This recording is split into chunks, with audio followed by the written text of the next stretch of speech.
Excellence is continuous. It can be complex or simple. Each day is an open challenge to achieve success and turn adversity into opportunity. At RGF Executive Search Japan, we make winning a daily objective by aligning unique bilingual talents who invigorate organizations and drive sustainable growth. Excellence begins and ends with people. To execute your Japan recruitment relationship, contact us and let's begin. Delighted to be joined today by Tom Roberts. And for those of you who don't know who I am, I'm Russell Potter at RGF Executive Search. I am an executive headhunter for the healthcare and life sciences industry here in Japan.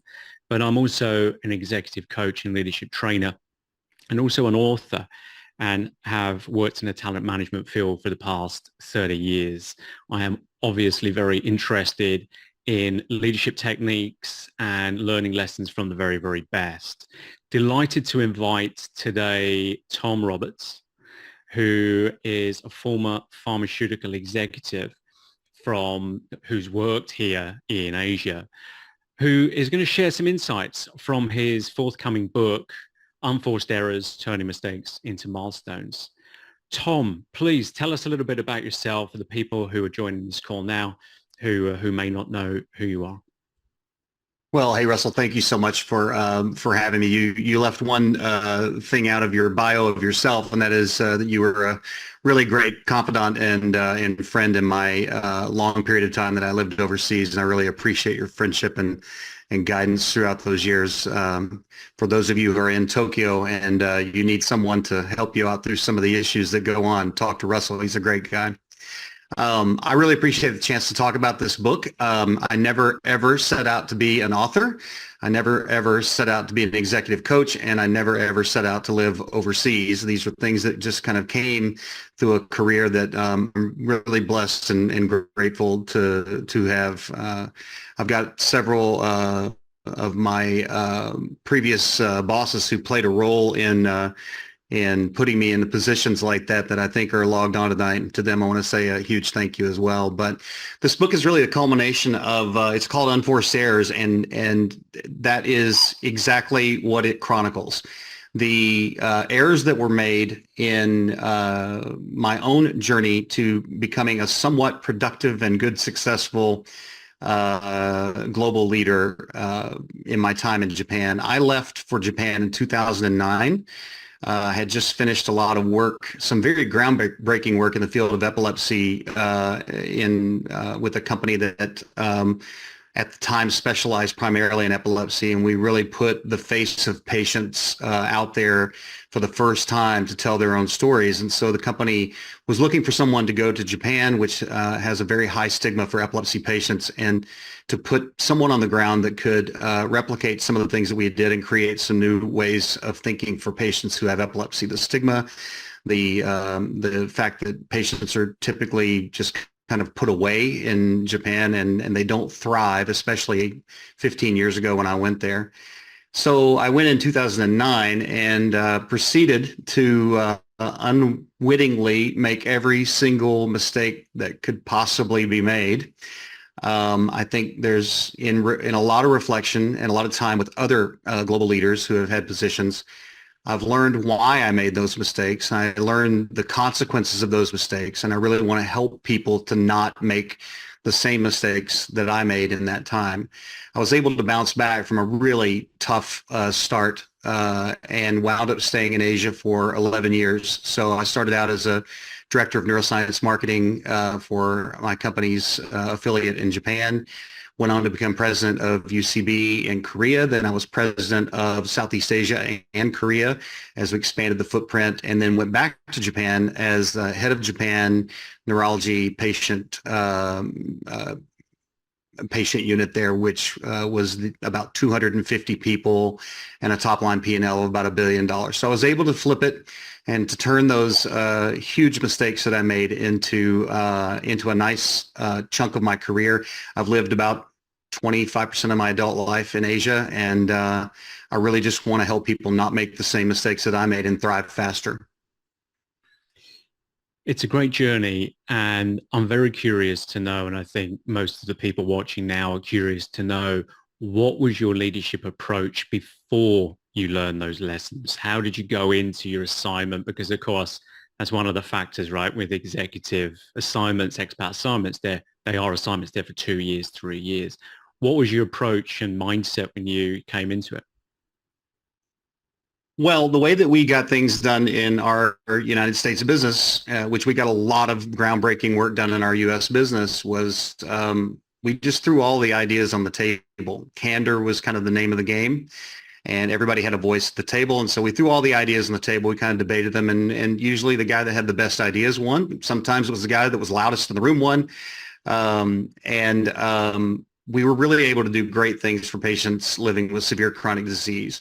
So when I was chosen to go overseas, and what has been confirmed in all of our work, we've interviewed 38 now foreign leaders who are working outside of their home countries, and many of the stories that I'm going to tell are very, very similar across all of these people. But one of the things that happens is when you get chosen for one of these assignments, you are chosen for this assignment, which means in your head, perhaps you create a story that you beat a few people out for this, and you're really good, and you really, really want to go over there and show them what you have, because you're able to do something very spectacular in your home country.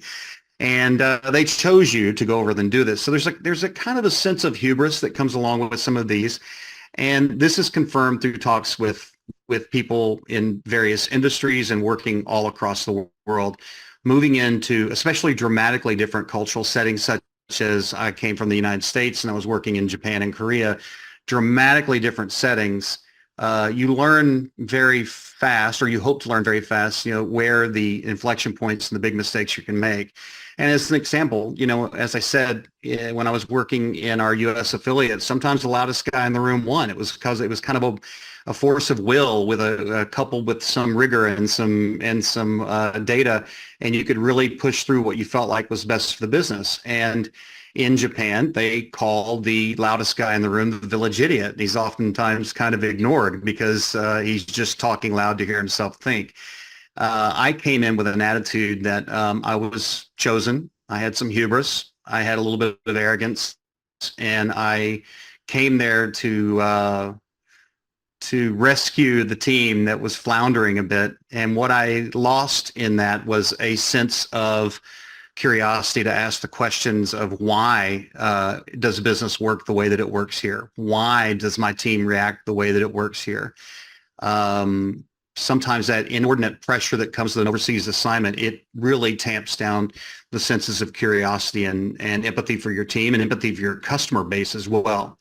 And that's kind of what happened to me when I moved here. There were a couple of really key inflection points that told the story, but I was pretty blind to it for the first 6 to 8 months. And what were those key inflection points? Well, a couple of them are pretty harrowing. So, and I won't go into great detail, but when I arrived there, and this has also been confirmed with our expat advisors, almost everyone receives a very long to-do list. It's a mile long of things that need to be changed, and it costs a tremendous amount of money and resource to put someone into an overseas assignment. So you get a very long list of things that you need to change, a lot of levers that need to be pulled, a lot of things that need to happen. I thought I was alone in this, but it was confirmed by all of our discussions with leaders all over the world that along with that to-do list comes a kind of a secret to-do list. So if they're going to this amount of resource and effort to put you over there, to pay for your kids' schooling, to put you in a situation where you can thrive, then there's a lot of extra things that are expected of you. And the kind of the secret to-do list never winds up on a slide deck of a business review or anything. It's usually about changing a team. It's usually about making one team either function better or go away. It's really the laundry list of things that the leader wants to have happen. When the culmination of both of those to-do lists comes together, there's just an inordinate amount of pressure that you probably haven't felt before. All of us have to learn how to work through pressure, to try to thrive with pressure, to try to deal with pressure. But when you have these multicultural, intercultural things come to play, layered in a set of expectations that is extremely difficult. Oftentimes that pressure turns into a loss of good judgment sometimes, a fast decision-making process that doesn't take into all consideration all the things that need to be happening. Oftentimes you don't take in consideration of your team, and there is generally, as pressure increases, there's a loss of curiosity and empathy. Now, I've got a couple of people that look at me and they say, you know, if you're going to write a book about empathy, then you're going to have to talk about empathy without saying the word empathy.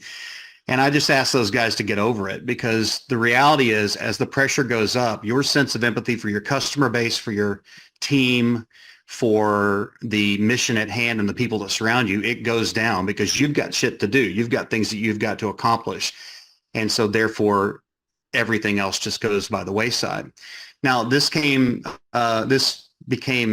really, really visible to me in one particular instance. I had and I'm not going to go into all the details, but I had a coworker who I really trusted, who reported to me. I actually probably took his job. He was striving for, he wanted to have the same job that I came over to take. He had been in this field for many, many years, and he knew everything there was about it. And I really pushed him and the team to understand that a product launch that we were going to be launching in Japan was the most important thing that was probably going to happen to this affiliate in 10 years.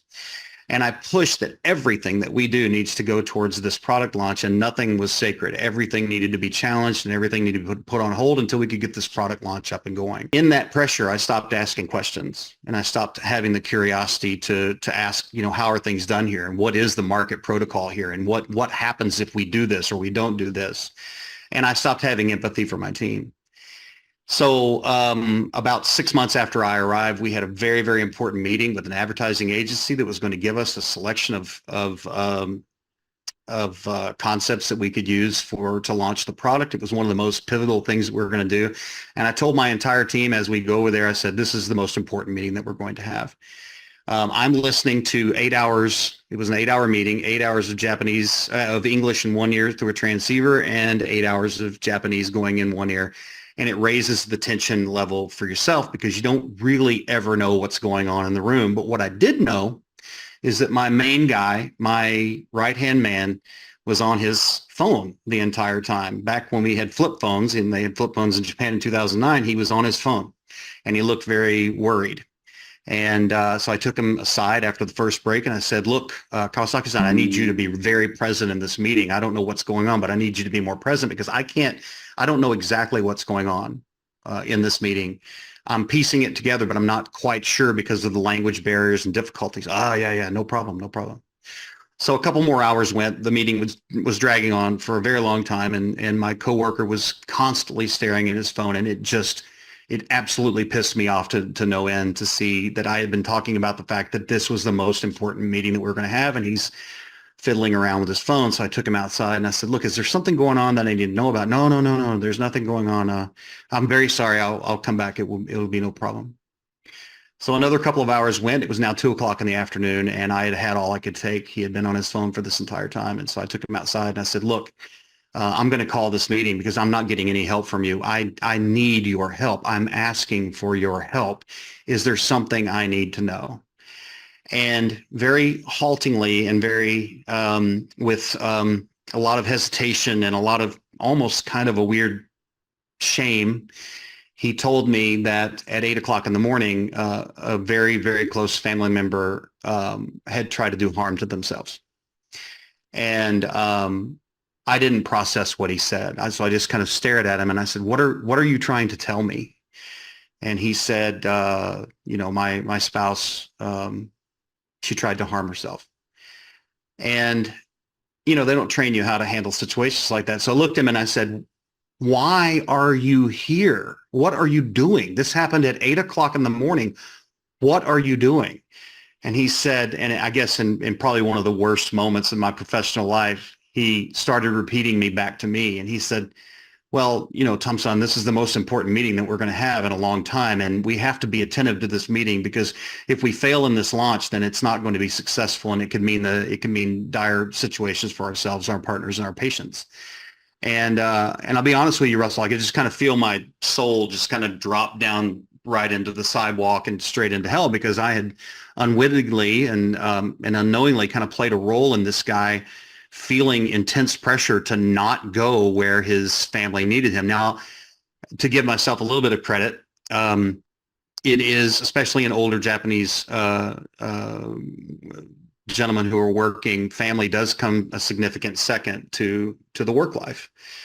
And so, but I reinforced it so strongly that was the first words that came out of his mouth is, I could not leave because we had to stay. So I called the meeting, obviously, and everybody went home. And I just remember very vividly that I was standing in the sidewalk right outside the building. Everybody had gotten into the train or taxi and gone home. And I was just standing there, and it was like out of a movie. There were just people walking past me and everything. And I was trying to process what had just happened, and then seeing visions of my wife, my daughter, my son, and trying to understand what role that I had played in this. And so for those of you, or for those who say that empathy, curiosity play no role in your leadership style, I would say that when there is a complete and total absence of empathy and curiosity, you can destroy your business, you can destroy your teams, you can destroy relationships very quickly. And it was that reduction in empathy and curiosity that caused me to behave in the way that I did, that almost caused a guy to not be there when a very, very dramatic event happened with his family. Now, the footnote is, their entire family is thriving very well these days. And I spoke to them when I was in Japan recently, and they came through it very, very well, but it was a very harrowing moment and a very bad morning for me. And a key moment to reflect, as you mentioned. In that reflection, what was the lesson you learned as a leader that helped you to become a stronger and better leader? Well, there was a 1-2 punch there. Within a couple of weeks, and I will answer your question, but within a couple of weeks, I went out to dinner with my boss at the time. Was a European guy, Belgian guy, and we went out to eat. And I was kind of still had a little bit of that hubris down here, and I was saying, he's going to take me out. We're going to celebrate with beers, and we're going to talk about the successes that we've had. And then, he asked me how it was going. And after we had a couple beers, he said, "How do you think it's going?" And I said, "I think it's going great. We're moving these pieces here. We're putting these parts here. We're making things happen. And I see a lot of progress. And I really like what I'm seeing." And, his face is kind of ashen, just kind of very blank looking face. And so I took a big swig of my beer, and I was like, "Well, more importantly, what do you think? How do you think it's going?" And he said, "Yeah, I've got 2 problems now." And he said, number one, he goes, "It's not going well." He said, "You really alienated your team. They're not following your leadership." And he said, "You've created problems by trying to plug in United States solutions into Asian problems, and they just don't work. And you've not asked enough questions, and you've not tried to learn as much as you possibly can. You just went to work trying to fix things that you honestly didn't know how to fix." And I said, "Okay. So what's problem number 2? And he said, "Problem number 2 is you're completely unaware of it." And and then literally I could not make this up. I tried. He goes, "Shall we eat?" And I just almost threw up in my plate. I mean, I had this vision of having to go home and tell my wife, who loved Japan, who had lived in Japan in her childhood, and my daughter at the time, and my son was a baby, and telling all of them we had to pack up our things and go home. And luckily for me, this same boss, he assigned me an executive coach about a really big, boisterous American guy who had been living in Japan for a long time.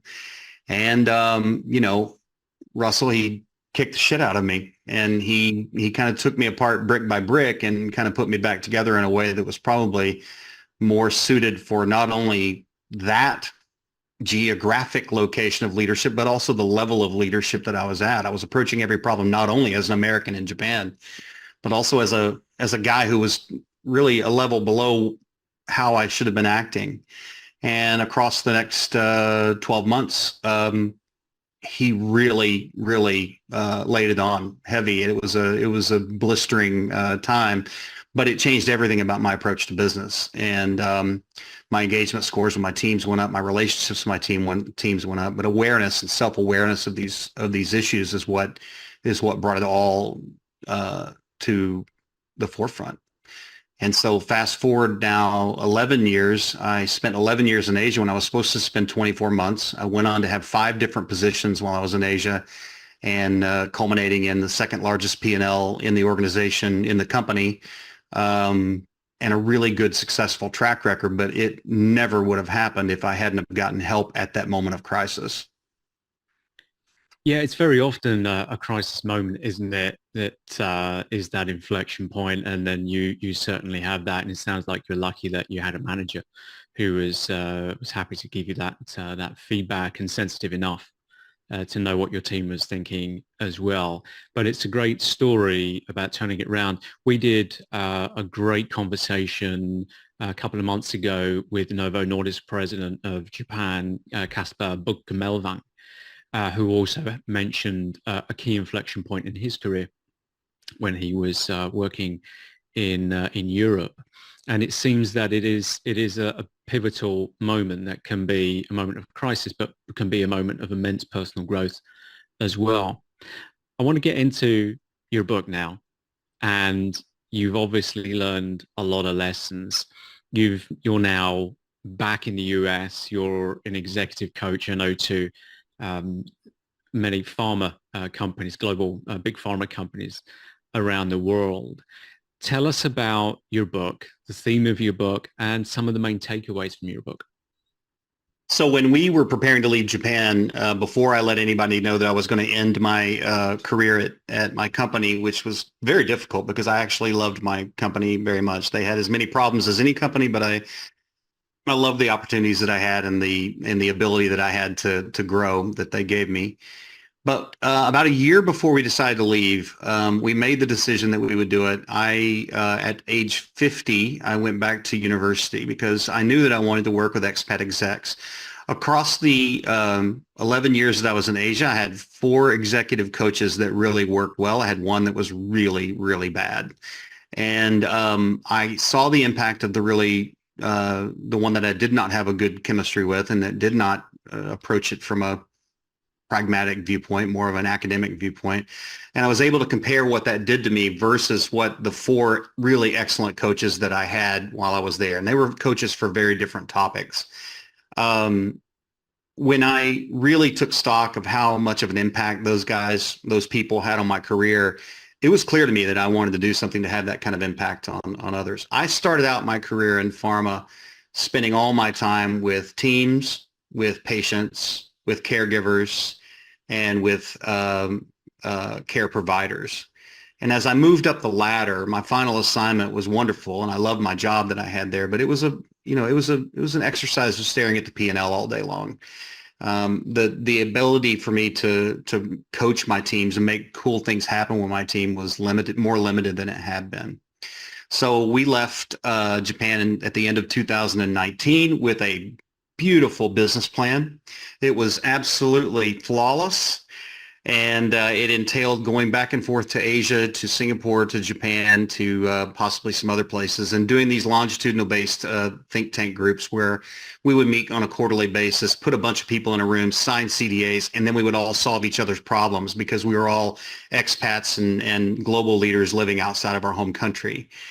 And of course, immediately what happened was COVID hit. And so I floundered around for, I don't know, 2 or 3 months trying to figure out exactly what I wanted to do with this beautiful business plan. And someone said, you just need to take this opportunity for what it is. People don't have a lot to do right now. Get on the phone with them and start learning as much as you can possibly learn. And so we conducted, I never intended to do this many, but we did 38 live interviews that were at least 2 hours each. I would talk to people from all over the world. It started out with people that I knew, and then they would say, you need to talk to so-and-so, you need to talk to so-and-so. So I wound up talking to people in every inhabited continent on the planet, just about. And we did these long form interviews to try to find the thin red line that tied all the stories together. And we found them, and we found some really interesting things that confirmed that I was not alone in the difficulties that I had.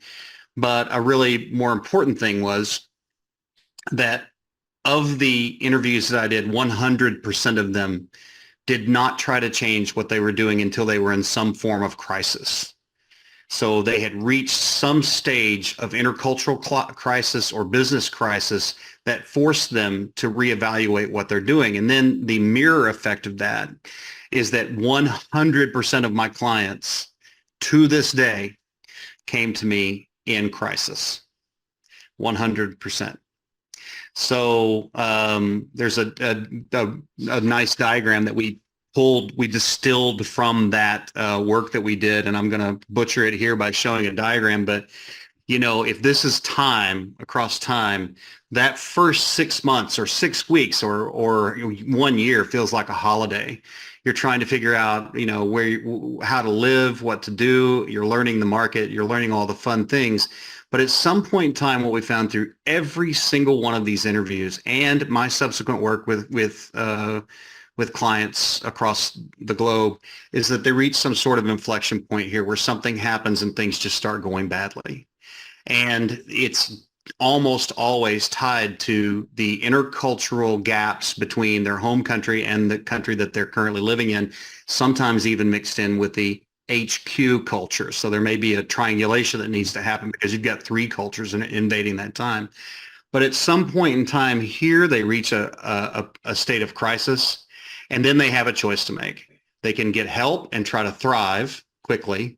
But what happens more often than not, most of the time, is they continue on the same path. They double down, do the things that haven't worked twice as much, and they wind up down here in a pit. And this pit is where most of my clients are winding up giving me a call. Now, as an executive coach, there's a golden side to that. I mean, people that are in crisis, they typically listen. They typically do their assignments. They typically, they share more of the information up front. But the point that we want to get across to our clients and our prospective clients is get help as early as possible. If I could have gotten to some of my clients 6 months earlier, 6 weeks earlier, hell, I think some of them, if I could have gotten to them 6 days earlier, we could have changed the trajectory of what they had to do to become successful and to thrive. And this is not just about this person's career. This is a gigantic hit on a company or an affiliate's P&L when if someone is costing you $1 million a year to keep their family plus their salary plus everything else in a place, and then they fail, then you have to send them home at additional costs. That's $1 million plus another couple of $100,000, and then you have to replace them, and that's another $1 million to give another guy a trial for the next year or so. And then on top of that, team morale, progress on goals, everything from strategy creation, everything that happens within that time is thrown out the window because you've had to replace this person. So it's not only the ruining of your own career or the setback of your own career, it's also a huge financial economic hit to the company that sometimes it's very difficult to come back from. They did actually study this. There was a study on this previously that for every failed hire, if they were a senior leadership hire, then that was 1 year of their salary, and that's not an expat. Right. So if you add the expat side on top of that, then that's obviously exponentially more. But the damage internally is, of course, huge because there's broken trust, and a lot of people start to look elsewhere for roles. So there's this huge knock-on effects. So the message, really the moral of the story from your experience and from this qualitative research that you did is essentially learn before you engage, rather than to just make it up as you go along, or follow what you think is correct, working on assumptions that maybe you took from your home country, maybe in Europe, maybe in the US, and then trying to apply that here, waiting for that to go wrong and then solving the problem. It seems that stepping in, as you said earlier, is one of the key takeaways from the research. Yeah. We have a couple of pillars of thought that we use and that we're going to publish in this book. One of them is called reflective velocity. I walked around in my coaching with everyone saying the same statement over and over and over again. I said, look, speed does not equal speed. Patience plus reflection equals speed in these assignments. Now, yeah, you got to move super fast, and you've got to satisfy the boss, the board, whoever you report to. Everybody has a boss. You've got to satisfy those people. But at the end of the day, patience plus reflection equals speed, because speed absolutely in these situations does not equal speed. And so when we coach our people around that particular pillar, we have to encourage them to get up in the morning with a blank legal pad and to do some question answering to themselves, some hard question answering to themselves, to ask the hard questions. Is my team responding to me well? Am I achieving what I need to be achieving? And secondly, what am I missing? Just continuously asking yourself, what are you missing? And have the guts to answer those questions honestly with yourself. I think if half of our clients had just done that very simple exercise in the very beginning of understanding that you can hit the ground running with your to-do list and your secret to-do list, but at the end of the day, if you don't take some time to understand the market, the people, the players, and the unseen forces that are acting on you, then you're going to fail. And I have a lot of people say, well, that's exactly the same as if I just got a promotion in my home office. And it's true. If you're working in, New Jersey or Chicago or somewhere, and you get a promotion, all these unknowns are there as well too. But the fact of the matter is that on an assignment where you are working outside of your home country, especially if it's a very, very different home country, the unknown unknowns are what gets you almost every time. And we can straighten people out with that by using scientific assessment tools to get us started, and then to have real deep discussions about where are these gaps and what are you missing. But that's one of the pillars that we talk about a lot, is this reflective velocity, is that speed does not come just by simply putting your foot on the gas. You've got to do some planning. You've got to think through it, and you got to check yourself during these times when you think everything's going really well. I think Jeff Bezos had the motto, slow is smooth and smooth is fast. I think he got it from the US military, if I'm not wrong. But actually, you can see that in the trajectory and growth of Amazon, because early investors were very frustrated with Amazon. If you go right back, I remember reading about it in the Financial Times and these kind of financial reporting that, when is it going to turn a profit? And basically, they were reinvesting everything that they earned, everything. He didn't take a penny out of that for a long, long time. But his motto was slow is smooth and smooth is fast. And that just patience, reflection, learning from the customer is important. I think just to sort of riff on that a little bit, I can see we, as a coach and also as a headhunter, when I place someone and my team places someone in their role, changing role is one of the most stressful things. The joining part, one of the most stressful things you can do, especially if you're a little bit older. And the reason is that it's an entirely new environment with a totally different, vocabulary, even if it's the same industry. They use different words, right? New product planning might be MPP or product launch.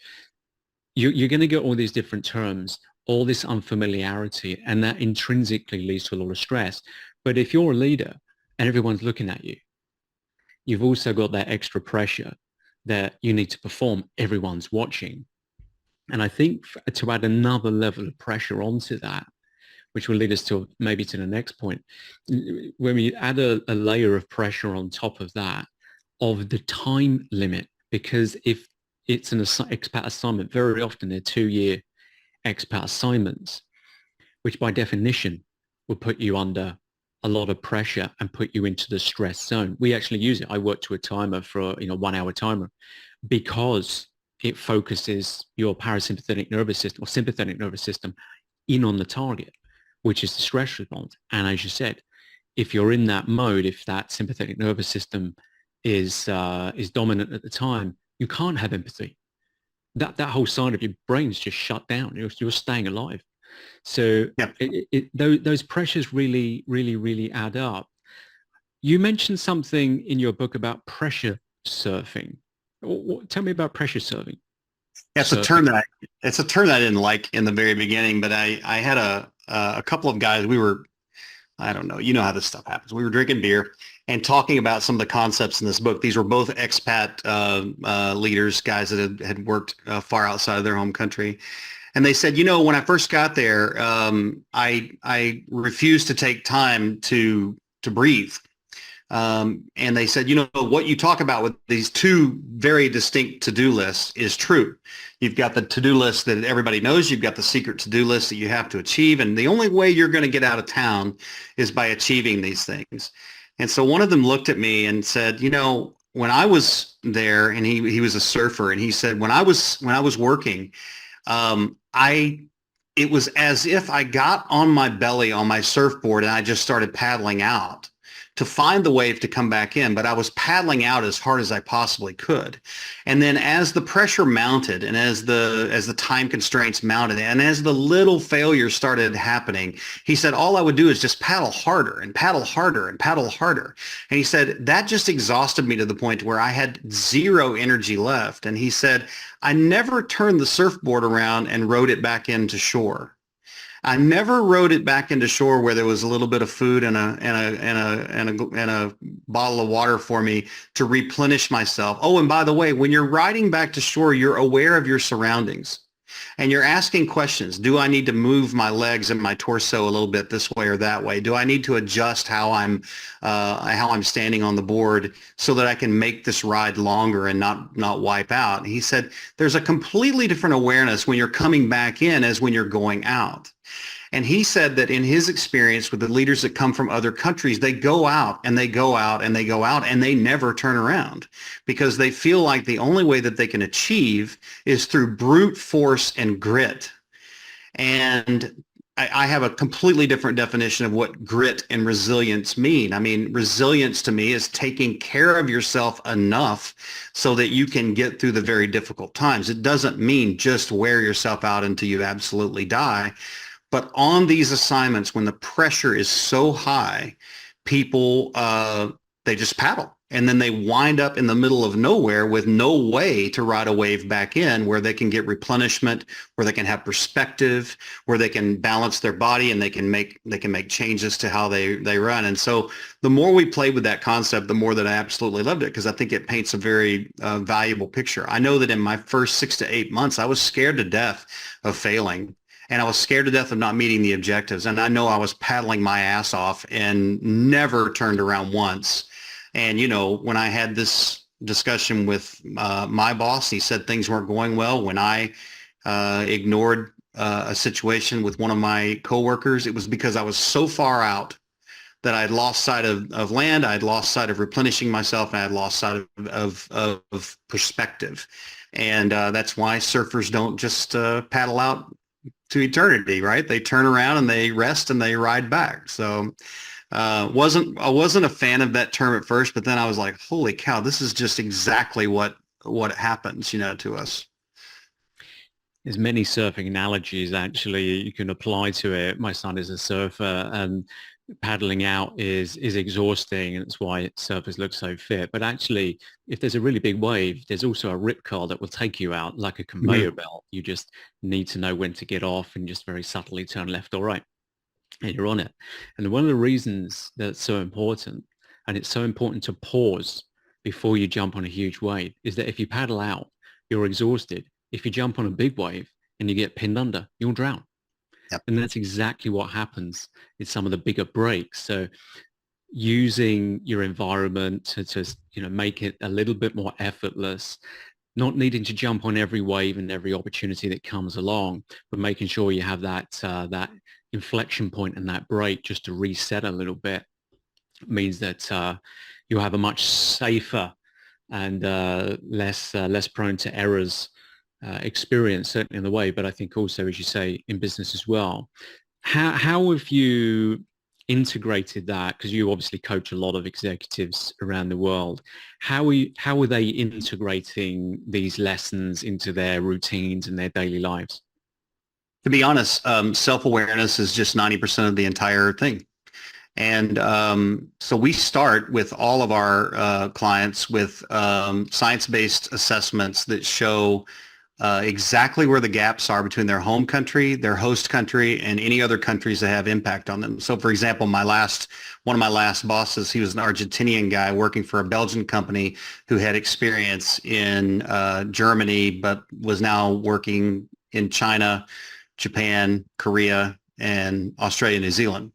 So when you map out all of the pitfalls in those intercultural issues, then they're kind of endless. So we pick the few that have the biggest gaps, and then we focus on those. And 99% of the time, I mean, I'm speculating, but it's very close to 99% of the time, if I can get them to reflect on what they're really having a problem with, they match up to where these intercultural barriers are. But you have to do the assessment work first. You can't just guess. And so we start out with science. There's tons of great assessment tools. One of the reasons why I went back to university was to learn how to use these tools effectively to give people the leg up. But then once you use these tools, you kind of get people's attention because they're like, oh, I have seen that. I have seen that issue. Maybe I can work on that. And that self-awareness piece starts coming back. And guess what? If they feel like there's light at the end of the tunnel, the pressure goes down just a little bit. And guess what comes back? Curiosity. And they start asking more questions about, well, I wonder why my team's not reacting well to me. It could be because of these factors that I just learned through this scientific resource that we just went through. So it's awareness, but it's awareness with the right rigor, and it's awareness with the right slowing people down enough so that they can really think through these things and understand that, you know, in the words of Jerry Colonna, one of the best coaches out there, I mean, you have to ask yourself, how am I complicit in this outcome that I say I do not want? And that awareness causes you to understand, you know, how you are complicit in this bad result. And and honestly, Russell, you know this, you've been through this before, but it's just the most beautiful thing when you've got a person who is at the end of their rope, and 3 weeks later, or even 2 weeks later, or 6 months later, they have this moment where they're like, I can clearly see what I was doing to cause the problems that I had, and I can clearly see the external factors that are in. And that means to me they're standing up on the surfboard. They're not paddling out anymore. They're standing up. They've got perspective. They've got vision, and they can see what's around them. And so the short answer is self-awareness, but within that self-awareness is a lot of scientific based assessments, a lot of conversation, and a lot of really looking deeply into how the individual is complicit in these results that they don't want. And that therein is the value of coaching, because I think a lot of people think of coaching as like sports coaching, right? You're going to get, you know, answers, and you might well get answers at the end of it if you know, if that's appropriate at the end of a session. But most importantly, we as coaches are mirrors, and we are just helping that person to do that self-reflection, because the answer is in them, and we can't see that, and they obviously can't see that as well until there is a safe space where they can start to reflect off of us, the coaches, and then obviously reach that insight that's going to unlock another level. One of the things that seems to be a theme on the poor performance, as you said, was the pressure. Aside from self-reflection, one of the things that seems to be extremely important is stress management. And to the point where, as a leadership trainer, I made a whole course on it and make sure that's part of the longer leadership course, because I think it's really important. To have empathy, you need to be in a calm space yourself. How do you, and what have you learned to, and everyone will be different, to stay stressed, to manage your stress into a productive zone rather than a destructive zone? Well, I hate that there's a theme here that I go down the bad path first before I go down the good path. But I mean, I think when I first started feeling this immense amount of pressure, I thought, well, if I find some guys to hang around with, I'm just going to feel a lot better. Now, there's a part of that's really true, especially for men. When we're on these assignments, we don't find a lot of friends. We have a lot of coworkers that we have fun with and things like that. We don't have a lot of friends. But what that did to me was, I mean, I love to have a cocktail and talk, and it put me in a position where I was just doing way too much of that, right? So I actually embraced things that I never ever thought that I would embrace. So I had at one point in time a 480 some odd day streak of mindfulness meditation, 30 minutes a day. And I still meditate 3 times a week, but I had a 480-day streak going, and that was the worst day of my life when that streak broke. And it was because I went out and had beers with a buddy of mine.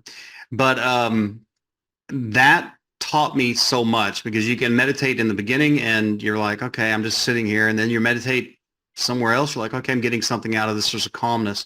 And then you start understanding that you have rewired your brain to be able to successfully move bad things out of your way with ease. So as thoughts come to you, you just simply move them out of your way. And you can't really get there until you meditate for a long period of time. And so I learned that. I pitched that to a lot of my clients, and it's about 50-50. Some of them look at you and are like, oh, really? Yeah, okay, great. I'll give that a shot. And they don't.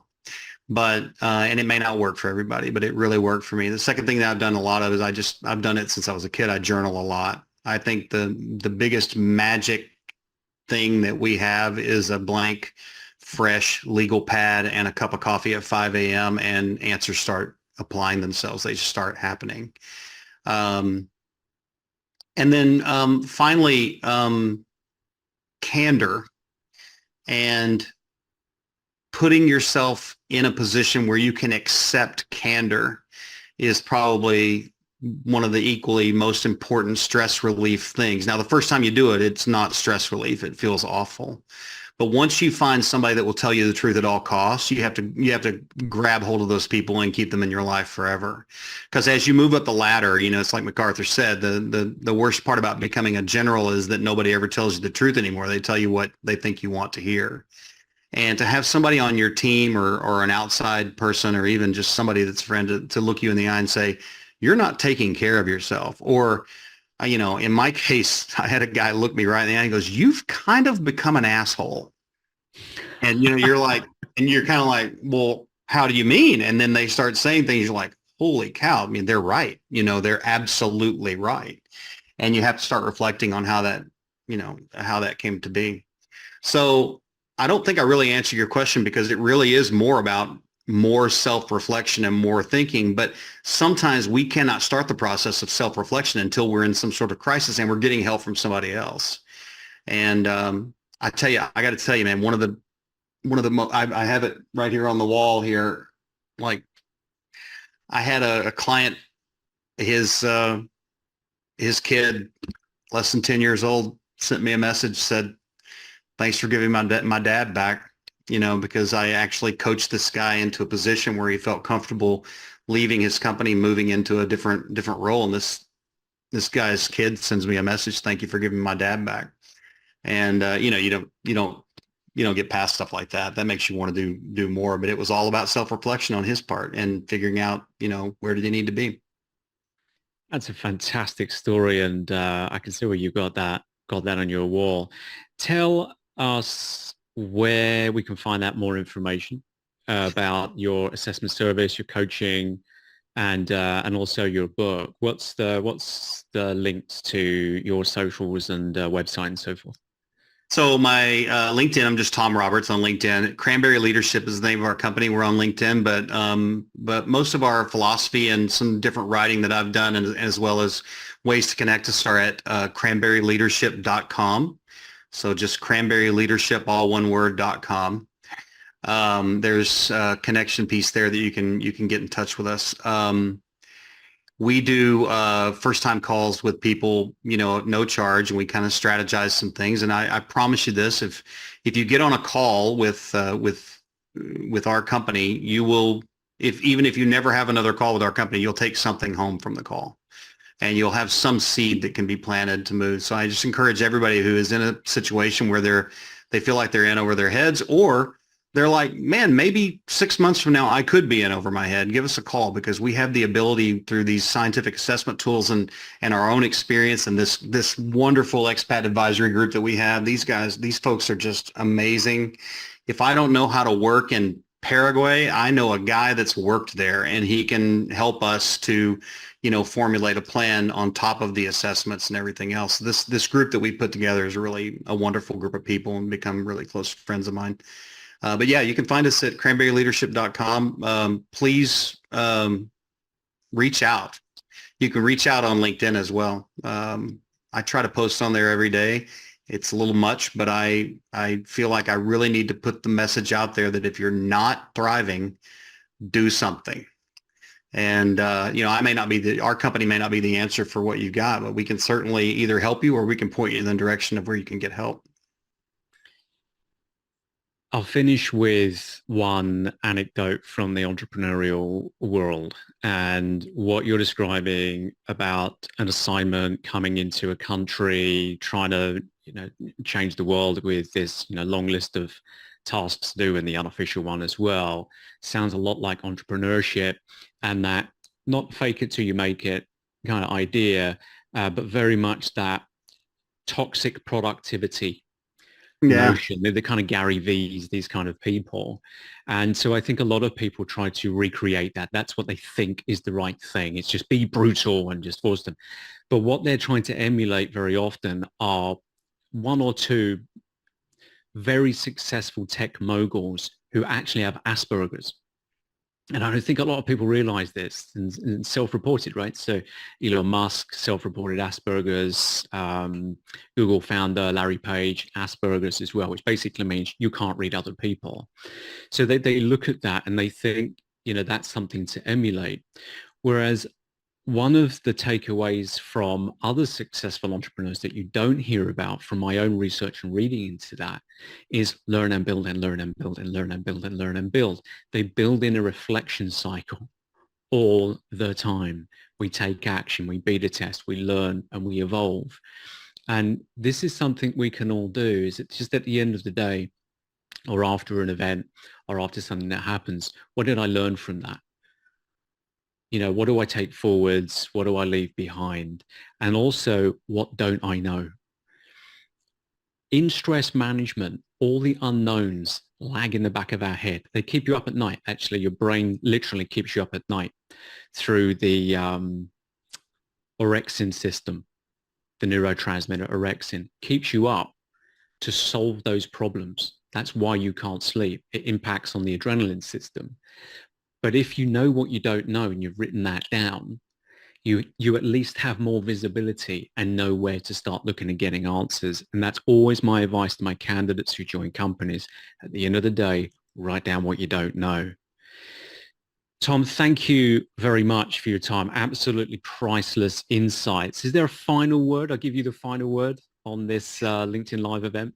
No, I really, really appreciate you, Russell. You've always been a really kind friend to me, and actually, you've helped coach me through some of these issues that I've had. They never end, right? I mean, you and I met each other at the end of my time in Asia. The last year, I guess, or year and a half of my time in Asia. So these issues never end. But I think if you can get through the first cycle without destroying chunks of your career or relationships or whatever, then you can really do unbelievably wonderful things. I mean, I've never met a person that took an overseas assignment or became a global leader position who did not have both business and personal experiences and stories that were just phenomenal.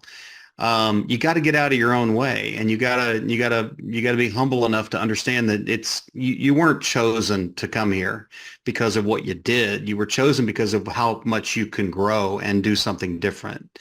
And I think that's the key. The last thing that I would say is just get help early. 99, I really think it's 100% of my clients come to us in some form of crisis. And man, it's just not fun to see somebody's face with just this feeling of I'm about to lose my wife. I'm about to alienate my children. I'm going to get fired. My team does not like to work with me, and I'm just now really realizing it. Get help early so that you can divert the path away from those huge pitfalls and not cause yourself all of the pain. And that's why we're available. Like, just give us a call, set up some time, and let's just talk through it and become aware of what it is that might snag you up later on down the road. www.cranberryleadership.com. I thoroughly recommend reaching out to Tom for a consultation. Thank you to everybody who's joined this live stream. Sorry we were a little bit late with technical issues. I know this video will be available, which you can refer to back later on. But thank you so much for your attendance. And Tom, thanks once again. Thank you, Russell.